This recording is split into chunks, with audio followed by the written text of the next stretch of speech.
Good morning, everyone. Well, today I've taken out some time to talk about the Shakespearean tragedies. So it's a beautiful morning today. So nothing can be better rather than trying to justify the qualities that Shakespeare inhibited as a tragedian. So Shakespearean tragedies, they do not have much to say. This is just a legendary term that you say. So Shakespeare was born in 1564 and he died in 1616. So this Bard of Avon, so as we call Shakespeare as, so created very great elements for the readers and the audience to view and read. So they set great examples and footmarks for the literarians to follow.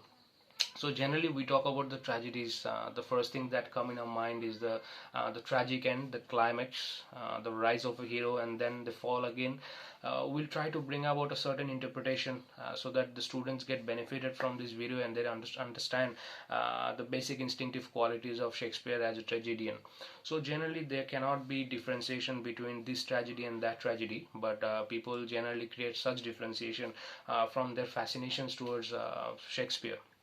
So when you bring about differences between Aristotelian tragedy and Shakespearean tragedy, the first thing that you need to point out is that Aristotelian tragedy is mostly unified and linear in nature. That means it's a very single story. It's a very unified. So unified, it means like linear or single in nature.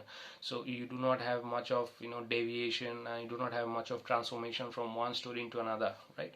But generally, when it comes to the Shakespearean tragedies, so it's interwoven. That means you have plots under another plot, that is subsets or subplots are there.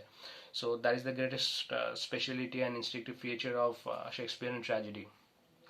So if you try to categorize them, actually it's not good to categorize them, because there has been a lot of controversies and a lot of misconceptions regarding categorization of tragedies of Shakespeare. Okay, but generally the readers, they try to depict it in that way. So you can say the first folio era, or the region of first folio. So that in that you find the first tragedy or the first play, that is Titus and Dionysius. That is the first one in the Folian era, and then you have the Senecan era. That is the most significant one, because in that one you find the most popular one. So when I say Titus and Dionysius, there are many people who haven't read about it or may have not heard about it, right?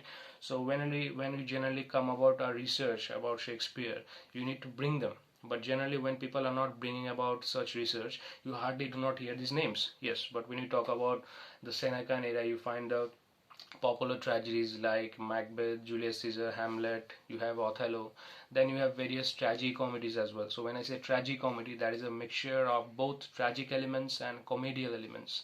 So you find various elements of sensuousness. There'll be a rise, there'll be a fall, there'll be comedian elements. That is the instinctive and qualitative feature of Shakespearean tragedy. So, but when I say Shakespearean tragedy, one thing struck in my mind, that is I shouldn't generally utilize this term Shakespearean tragedy, because it's not an authentic or orthodox categorization of a tragedy. But as I said, the various bulk of readers have termed it or categorized it as Shakespearean tragedy.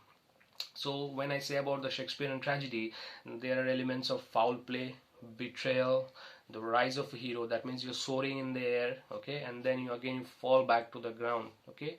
So there is a saying, dust thou art, to dust returnest. So human being is made of dirt, or you say dust, or you say mud, whatever you say, and then again you come back to the dirt, dust, or the sand, okay. So from your very origin you can go higher, you can mold yourself, you can develop yourself, then again you fall back to your own central place, okay. That means you can die or you can fall. So if we talk about the speciality of foul play, supernatural elements, the utilization of figure of speech, puns and all, metaphor, various elements that he brought in there, okay.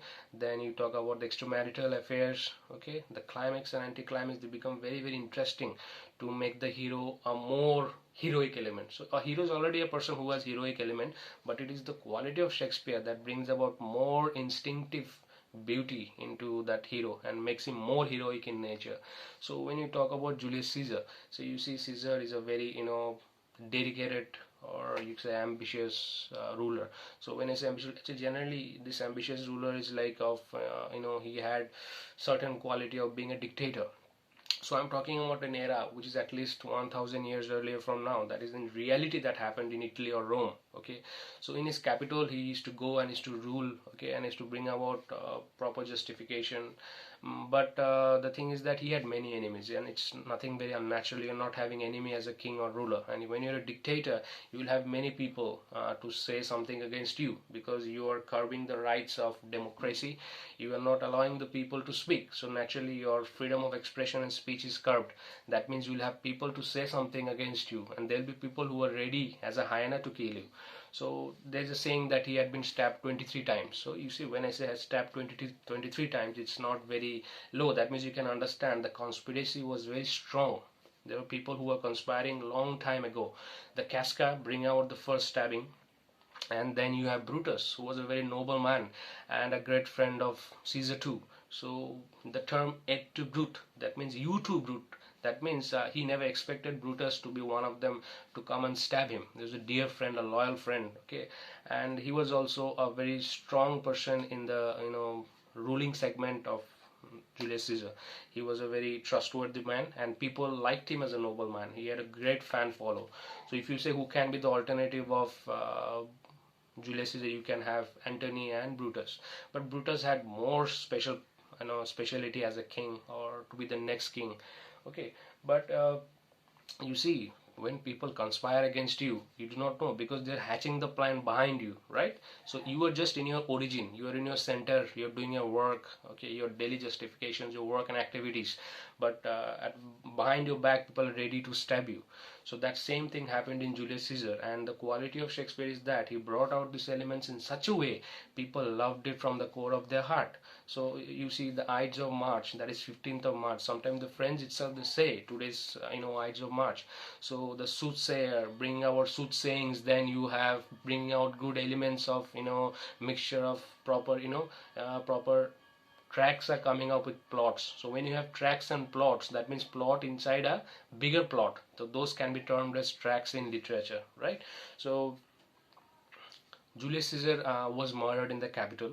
Okay, so he was trying to fight back, but his fighting capacity, or his trial to come back or trying to win back against this enemy was stopped when he saw Brutus coming and stabbing. Okay, so when you find your dear friend coming and attacking you, you have a sense of betrayal. You have been betrayed. You do not have a sense of fighting back.